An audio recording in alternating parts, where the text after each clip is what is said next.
ऐतिहासिक, शैक्षणिक, साहित्य व संस्कृतीची जोड म्हणजे स्मार्ट पुणेकर न्यूज.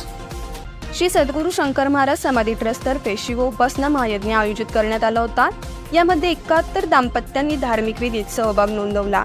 यावर्षी दक्षिणात्य पद्धतीने आयोजित करण्यात आलेल्या महाअभिषेक आणि लघुरुद्रावेळी नादस्वरम आणि चेंडामेलम हे खास दक्षिणात्य पारंपरिक शास्त्रीय वादन सादर करण्यात आले. आकर्षक फुलांनी सजविलेल्या मंडपात भव्य व्यासपीठावर मोठे यज्ञकुंड तयार करण्यात आले होते.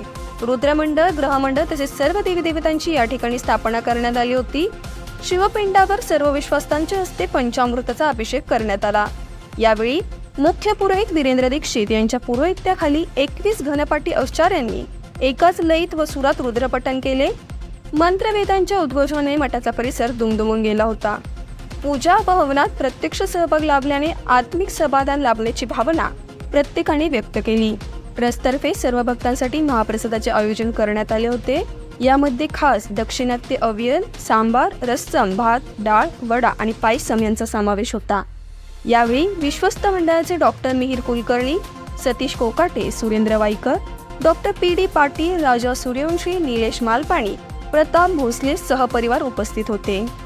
श्रावणी सोमवार शंकर महाराज समाधी मठातर्फे आज या ठिकाणी लघुरुद्र आणि महाअभिषेक करण्यात आला. हा खरोखर मोठा योगायोग आहे की सर म्हणतात त्याप्रमाणे 53 वर्षानंतर हा योग आलेला आहे आणि या ठिकाणी ट्रस्टतर्फे इतक्या सुंदर पद्धतीने तिने हा पार पाडलेला आहे.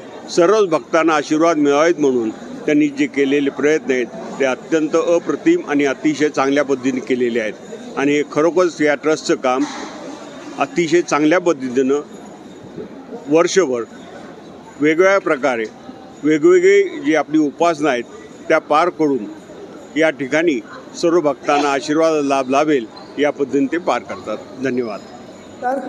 आज आपण इथं शंकर महाराज मठामध्ये कला दालनामध्ये आहोत. श्रावणाचा पहिला सोमवार आहे आणि यानिमित्त आपण इथं या ठिकाणी आज शिवोपासना यज्ञ असा कार्यक्रम संपन्न केला आहे. माझ्याबरोबर डॉक्टर मिहिर कुलकर्णी आहेत आणि आमचे डॉक्टर सतीश कोकाटे आहेत. आज औचित्य असं आहे की 73 वर्षांनंतर असा योग आला आहे की प्रतिपदेला म्हणजे श्रावणाची सुरुवात ही सोमवार या तिथीनुसार या वारानुसार सुरू होती आहे. त्याच्यामुळे आम्ही हे औचित्य साधून मागच्या वर्षीपासून शिवोपासना यज्ञ असा एक संकल्प इथं केला. तो याही वर्षी केला. या वर्षाचं वैशिष्ट्य असं आहे की दाक्षिणात्य पद्धतीने आपण हा संपूर्ण यज्ञ समारंभ आहे किंवा यज्ञ विधी आहे तो पूर्ण केला. त्याच्यामध्ये रुद्रावर्तन झालं, हवन झालं आणि दाक्षिणात्य पद्धतीप्रमाणे वाद्यवादन झालं. जो कोणी गुरुजी वृंद आला होता तो अत्यंत सुंदर आणि खूप एनर्जीफुल म्हणजे त्यांची एक वेगळी शक्ती त्यांनी तिथं दाखवली आणि त्याचं चॅन्टिंग जे आहे म्हणजे त्याचा वेदघोष आहे तो खूप सुंदररित्या पार पडला आणि संपूर्ण वातावरण भक्तिमय तर झालंच झालं. सगळी लोकं भारावून गेली आणि आरतीनंतर आता या ठिकाणी महाप्रसाद आयोजन केलेलं आहे. याच्यामध्ये कौतुक असं आहे किंवा आम्हाला आनंद असा होतो आहे की सर्व भक्तांचा सहभाग या यज्ञामध्ये झाला. म्हणजे प्रत्येक भक्ताला शिवाभिषेकासाठी पिंड देण्यात आली. प्रत्येकाने संकल्प केला, पुण्यवचनामध्ये भाग घेतला आणि आहुतीमध्ये सुद्धा भाग घेतला. त्याच्यामुळं दिवसेंदिवस आपापल्या घरी असे धार्मिक विधी किंवा असे यज्ञ करणं खूप कठीण होत चाललं आहे आणि याच कारणाकरता आम्ही सांघिक पद्धतीने असा हा कार्यक्रम इथं आज घेतला आणि भक्तांचा अभूतपूर्व असा प्रतिसाद त्याला मिळाला.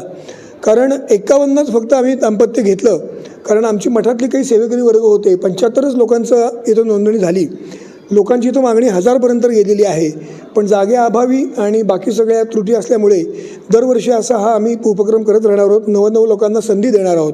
मठामध्ये विविध प्रकारचे धार्मिक उपक्रम हे वर्षभर चालू असतात. त्याच्यामध्ये प्रत्येक महिन्याच्या दुर्गाष्टमीला पालखी असते आणि हा पालखी सोहळा जो आहे तो प्रतिपदेला सुरू होतो आणि त्याच्यामध्ये नामजप असतो. म्हणजे रोज संध्याकाळी प्रतिपदेपासून सप्तमीपर्यंत 1 तास नामजप होतो. त्याच्यानंतर अष्टमीला पालखी निघते.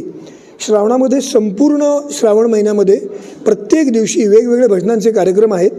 त्याचबरोबर एक संक्षिप्त भागवत असा चारुदत्त आफळे यांचा आपण ठेवलेला आहे 16, 17, 18 ऑगस्ट या रोजी. त्यामुळे मला अत्यंत आनंद होतो आहे की धार्मिक ज्या गोष्टी आहेत त्या पूर्ण मठामध्ये वर्षभर चालूच असतात. त्याचबरोबर इतर अनेक उपक्रम मठातर्फे राबवले जातात. त्यात सगळ्यात महत्त्वाचा जो आहे तो अन्नदान हा उपक्रम आहे. आणि सांगायला अत्यंत अभिमान वाटतो की पुणे विद्यापीठाच्या प्रांगणामध्ये आज दररोज 2,500 ते 3,000 लोक या ठिकाणी मुलं प्रसाद घेतात.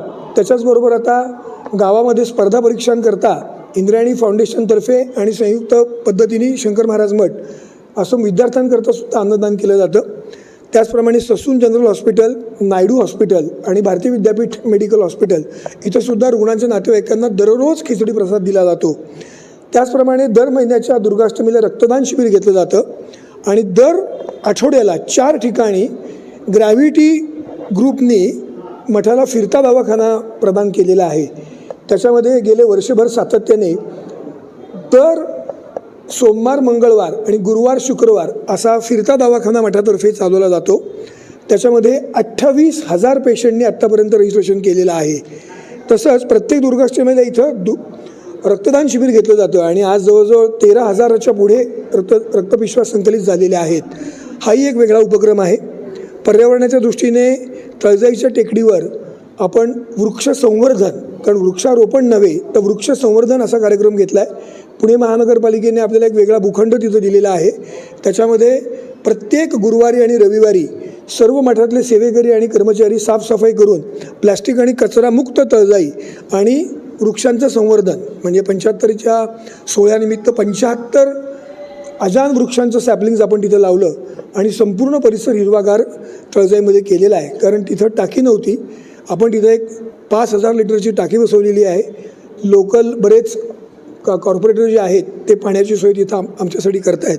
त्यामुळे असे विविध सामाजिक उपक्रम आणि त्याचबरोबर धार्मिक उपक्रम असा दुग्धशर्करा योग ह्या समाधी मठाचा आहे. लवकरच तळजाईच्या पठाराच्या खाली आम्ही 1 एकरापर्यंत जागा घेतलेली आहे आणि आता लवकरच भक्त निवासाची सोय या ठिकाणी आपण करत आहोत. तेव्हा मी सर्व भक्तांना असं आवाहन करतो की त्यांनी आपापल्या परीने या भक्तनिवासासाठी महाराजांच्या करता उपदान दान करावं आणि सहभाग घ्यावा. धन्यवाद.